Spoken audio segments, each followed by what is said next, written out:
So, if the first rule of Pathfinder is basically that there are no rules, does that mean I'm allowed to talk about Fight Club? Today, we're going to talk about the first rule of Pathfinder and choosing your tools as a storyteller on this episode of The Local Disaster Tour Guide. I need some Tylenol.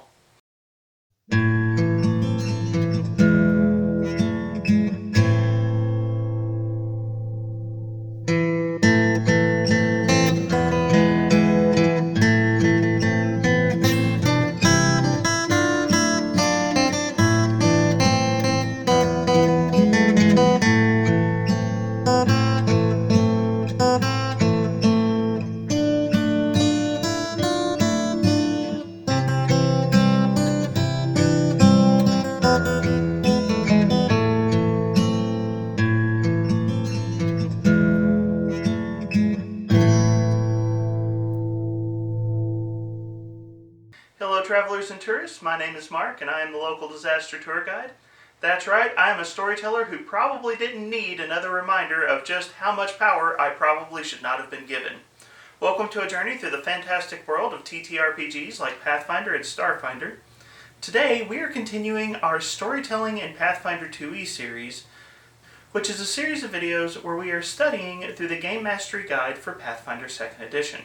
We're going to be traveling through this book and highlighting some of the important concepts and topics that Paizo brings up, and we're not going to look at everything that this book has to say, but we're going to hit some of the highlights and some of the things that I think are the most important for storytellers to understand if they're interested in running games in Pathfinder 2nd edition. Now, this series is geared specifically towards Pathfinder 2e, but that doesn't mean that this series is only for the Pathfinder 2e storyteller. A lot of the general advice that Paizo offers is applicable to storytellers in any system, whether you're talking about Pathfinder or Dungeons & Dragons or Call of Cthulhu or any other game that might be out there.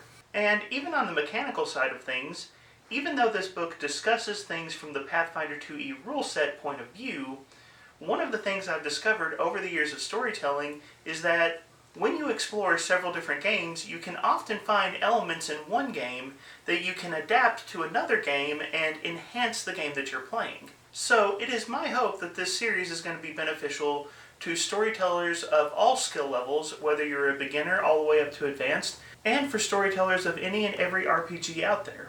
At the end of the day, this hobby is about a shared love for storytelling, and it is my hope that this series can help us all improve in our skills as storytellers. With that in mind, today we are actually still in the introduction to the Pathfinder 2e Gamemastery Guide, because there are a couple more topics in the introduction that I think are worth pausing to reflect on. And that is Pathfinder's first rule and choosing your tools as a GM. So let's talk about these two things and what they mean to us as storytellers. Let's get started. So, Pathfinder's first rule is this: Pathfinder is your game. Its rules exist to support you and your friends in your effort to tell stories together. And anything that you do in Pathfinder 2e should be towards that end. To that effect, any mechanical rule or option that exists in Pathfinder 2e is entirely optional. If the rules are supporting your efforts to tell a good story, then awesome, use them. But if the rules are hindering your efforts to tell a good story, then by all means, set them aside. This isn't a statement that I'm making as the local disaster tour guide. This is a design philosophy that the makers of Pathfinder 2e put into their products. It's listed in the core rulebook for Pathfinder 2e, and it's listed again in the Gamemastery guide for Pathfinder 2e. The authors of this game go out of their way to give you permission to say, use this game however you want, and feel free to change it up if it's to the betterment of gameplay at your table. I genuinely appreciate that Paizo takes the time to make this the first rule, and the reason that I appreciate this so much is because what Paizo is doing here is they're focusing on the why of this hobby rather than the how or the what of the hobby. The how and the what, the rules of any game that we play in a storytelling RPG, Those exist for a reason, and they are good, they are necessary, but at the end of the day, they are solely tools that we use to tell stories together. The purpose of this hobby is to tell stories with your friends. That's why we do what we do. And if you've been following this channel for any length of time, you know that it is the storytelling side of this hobby that I love so much. The reason I decided to do a YouTube channel is just because I enjoy storytelling so much, and I want to talk storytelling with as many people as I can. I have enjoyed crafting stories together with friends across a number of different game systems, including Pathfinder, but also including a lot of other games. And storytelling is the heart of what we are doing. And I'm glad that Paizo reminds game masters of this, because I think game masters can get tripped up on the rules a little too easily. Part of being a game master, part of being a storyteller is, well, system mastery. It's understanding the rules, it's understanding how to use the rules and how to support storytelling with the rules. And, well, let's be honest, Pathfinder 2e is a rules-heavy system.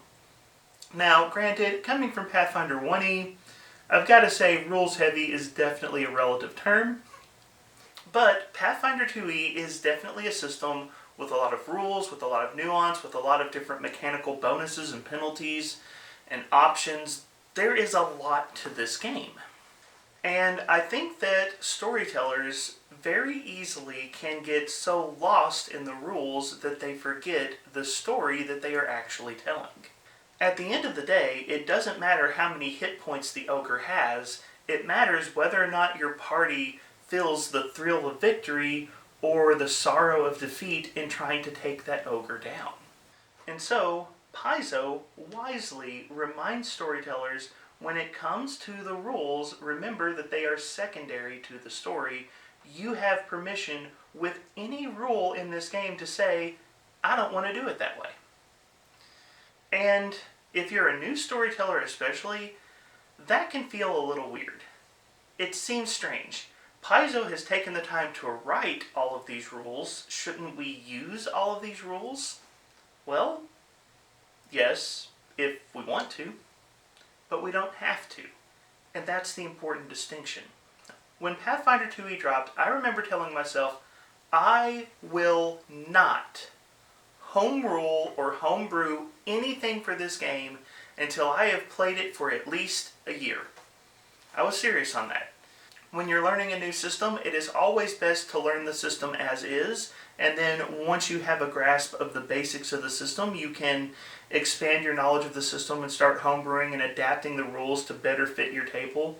And when Pathfinder 2e dropped, I knew I needed to take the time to learn the game as is. I needed to learn how to play it the way Paizo designed it, and then once I had a good grasp on the system, I could adjust the system to whatever my taste might be.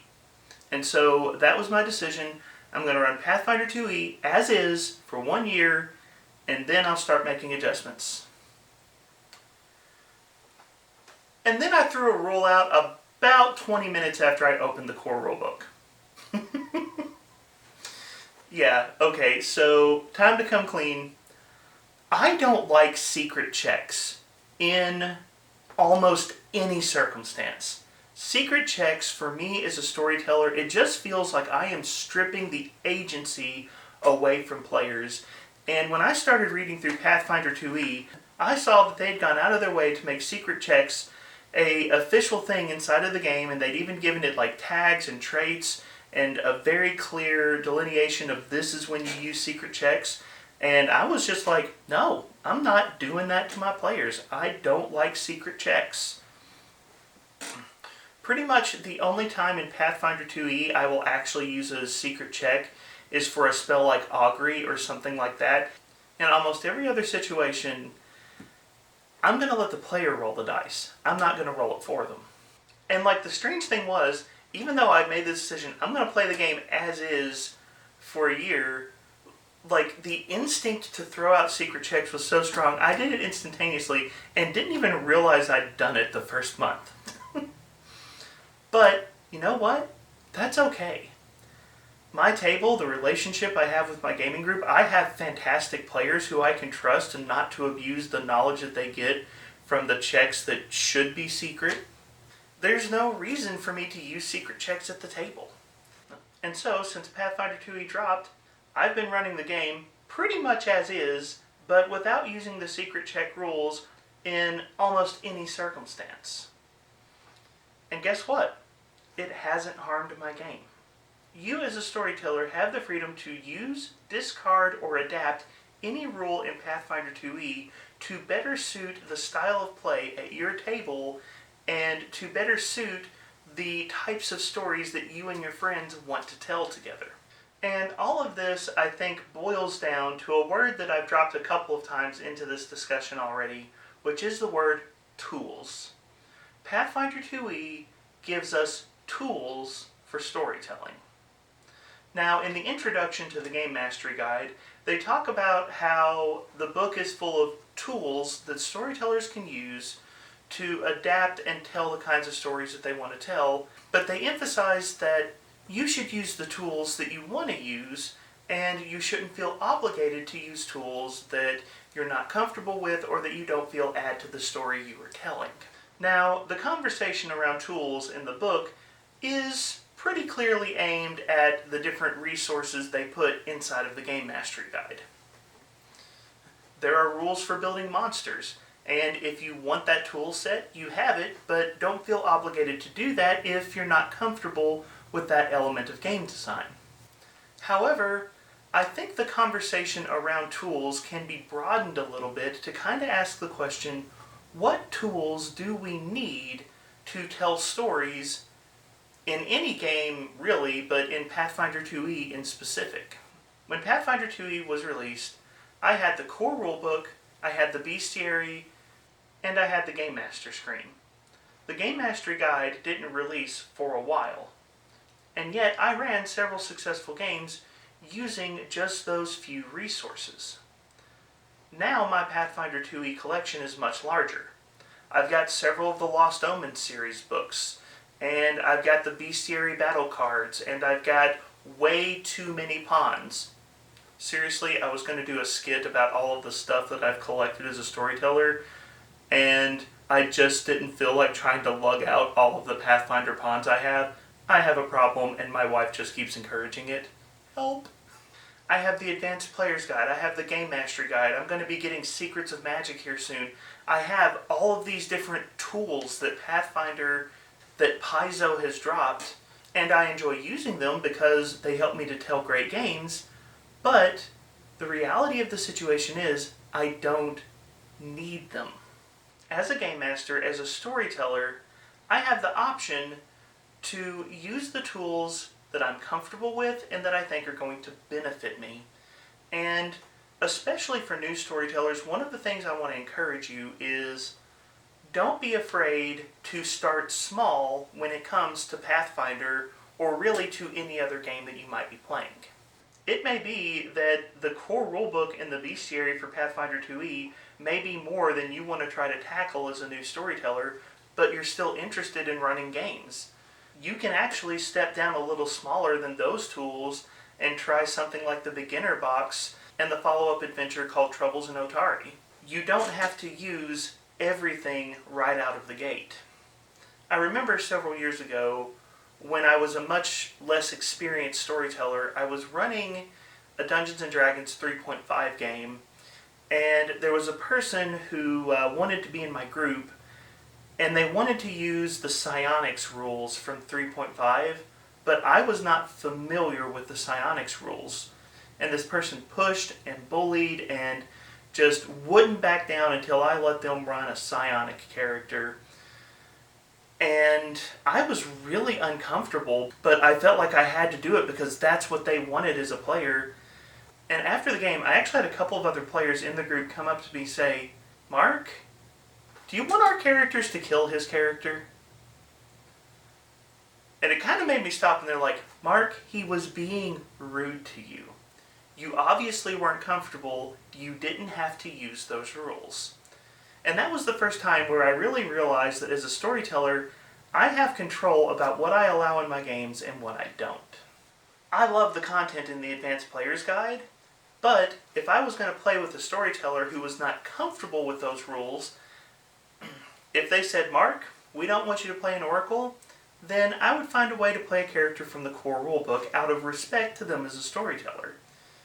If they're not comfortable with those rules, I don't need to be pushing them to try those rules. In the Gamemastery Guide, they have rules for vehicles, and if you've been a fan of this channel for any length of time, you know I love vehicle rules. I'm obsessed with vehicle rules, and I was badgering Paizo about vehicle rules until the Gamemastery Guide dropped. But if my storyteller was not comfortable with vehicle rules, then I shouldn't be pushing for them. I should play something that the storyteller is comfortable with. As a storyteller, if you're not comfortable with a rule set, you don't have to use it. Now, obviously, as a storyteller, you want to be growing, you want to be advancing your skills, and I do think that there is some give and take in this area. If I, as a storyteller, was not comfortable with a rule set, and one of my players was very interested in that rule set, I would probably say something to the effect of, "For the moment, can you play a different character and let me study this rule set, and then here in a few months when I feel more comfortable with those rules, you can retrain into whatever those options might be." Knowing that your players are interested in a certain thing can actually motivate you to know where and how you want to grow as a storyteller.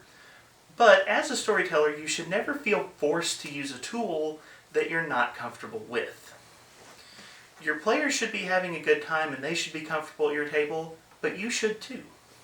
And so that's why the first rule of Pathfinder is so important. This is your game, and you do have the right to decide how you want to play it. But what do you all think? What is your opinion of the first rule of Pathfinder?